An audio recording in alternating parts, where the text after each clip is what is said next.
Cape independence.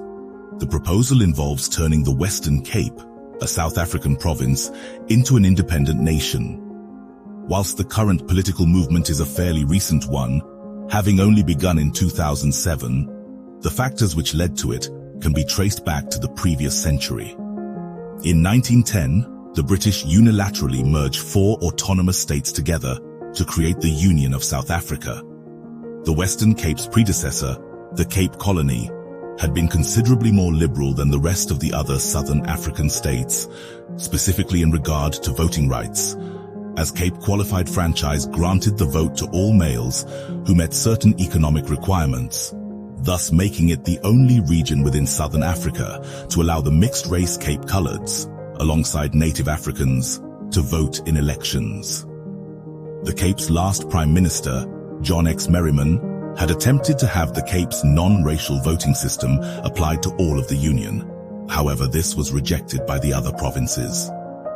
As a result, the residents of the Cape saw their liberal way of life gradually eroded by subsequent apartheid legislation, with all non-whites eventually being removed from the electoral roll despite protest among the Cape citizens. However, apartheid would not last forever, and in 1994, a new South Africa was born, this time with free elections that all races could participate in.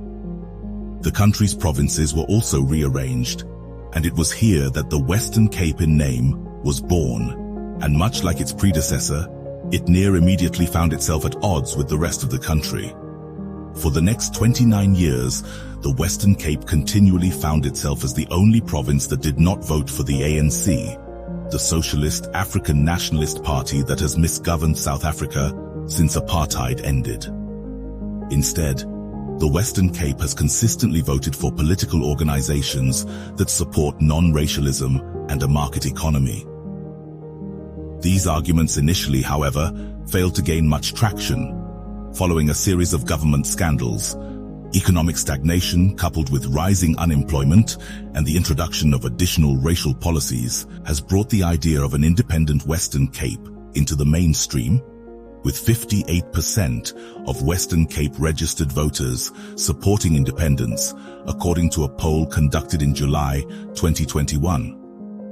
If the Cape were to become independent, it would likely come about as a result of a victory in an independence referendum, or possibly due to South Africa inevitably collapsing on itself.